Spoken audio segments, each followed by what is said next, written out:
And welcome back to the Flow Sports Fix on this Thursday evening. It's time to go to the Statman. He's looking at the Olympics. Thanks, Clayton. Well, we know that Brisbane are in the box seat to win rights to the 2032 Olympic Games.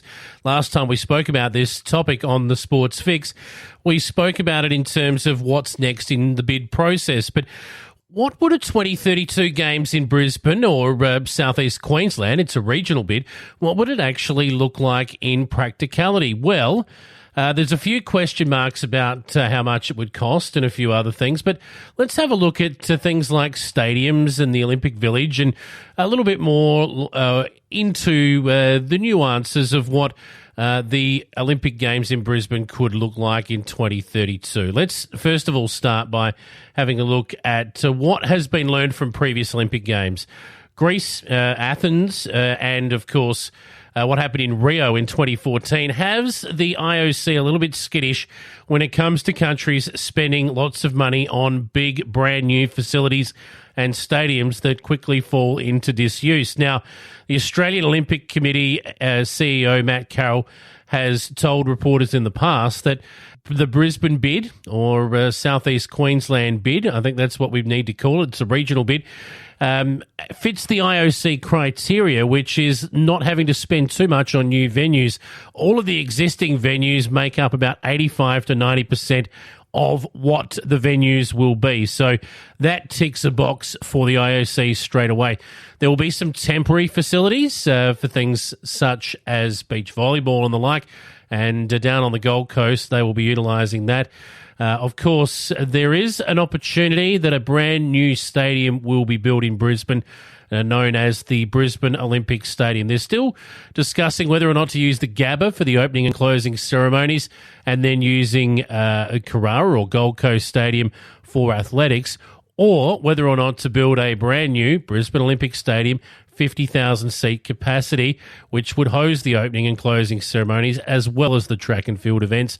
That could come down to the next stage of negotiations with the IOC. What we do know, though, is Carrara Stadium on the Gold Coast will be used at some point. Now, current Premier Anastasia Palaszczuk is right behind the bid, and then she said the following, and I quote, there is an option of one big new venue in terms of where we would have the opening ceremony, but we may use Carrara as well. But there are a few other stadiums around the place that people need to perhaps be aware of, maybe a new aquatics facility. Now, the 15,000-seat Brisbane Arena has been proposed to host water polo and swimming competitions, which is interesting. But the Commonwealth Games aquatic venue down on the Gold Coast could also figure as an alternative venue for those events.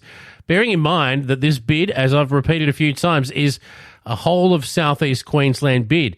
And given that that is the case, there are proposals not only to have events split up, which would see around about 21 venues being utilised in Brisbane, possibly 6 on the Gold Coast and 3 on the Sunshine Coast, but there would be 2 athletes' villages, one on the Gold Coast, using about 2,000 existing hotel beds, and Brisbane would see the brand new main village, a 14,000-person style village. Now, the dates for the Olympic Games for this, it will be a Winter Games. Now, this will create some issues for the AFL, particularly if the Gabba is in use. Now, obviously, the AFL would likely shut down for this period, but the proposed dates are between the 23rd of July and the 8th of August. Now, as you would know, those fans of you of AFL, that's coming to the crunch part of the season, about 4 weeks to go. So we're a long way away, obviously. 2032 is a long way down the track, but 10 years, a decade away, that could create some issues for those involved in the AFL at the time. What about the cost? Well, apparently the bid will cost around about $4.5 billion to operate the games. The IOC will pay about $1.8 billion of that. And that's in US figures, sorry. So it's about 2.26 billion Australian dollars. IOC Olympic Committee President John Coates has said the operating costs will be that. But the opportunity to get $1 billion of national sponsorship and $1 billion from the ticketing means that there it is. It basically pays for itself. Now, That's enough for both the Olympic and Paralympic Games without calling on any state or federal funding whatsoever. Now, a Queensland government report last year projected the Games could provide as much as, how about this, $36 billion worth of windfall for the state. That sounds like a pretty sound investment to me. That comprises of an estimated $7.4 billion in economic benefits for the region, with over 130,000 jobs created by the Games themselves, as well as tens of thousands of additional indirect jobs. The Games would also boost tourism in Queensland, apparently, by $20.2 billion between 2020 and 2036, and boost trade exports by $8.63 billion. Of course, those estimates are all significantly impacted by coronavirus at the moment, as we know. But either way, it sounds like a tasty proposition, doesn't it? Potential list of venues that are existing include Lang Park. Ballymore Stadium is being tipped to host the hockey. Victoria Park there will host the BMX. The Brisbane Convention and Exhibition Centre will host table tennis, fencing, taekwondo and badminton.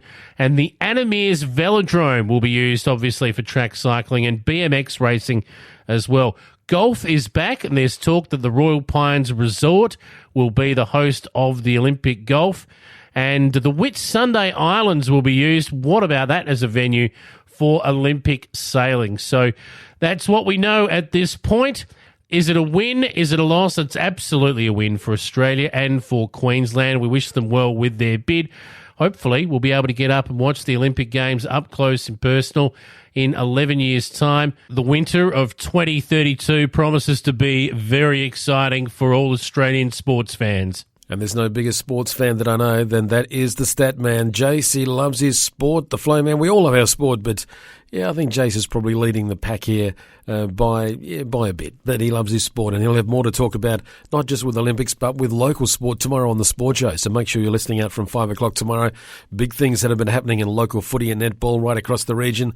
The flow man, Jase the stat man, and also the rest of the team will be covering that tomorrow. So make sure you listen out for that. Still more to come. We're going to have some NRL tips. We'll do the best we can. We're no experts, but we'll have a go.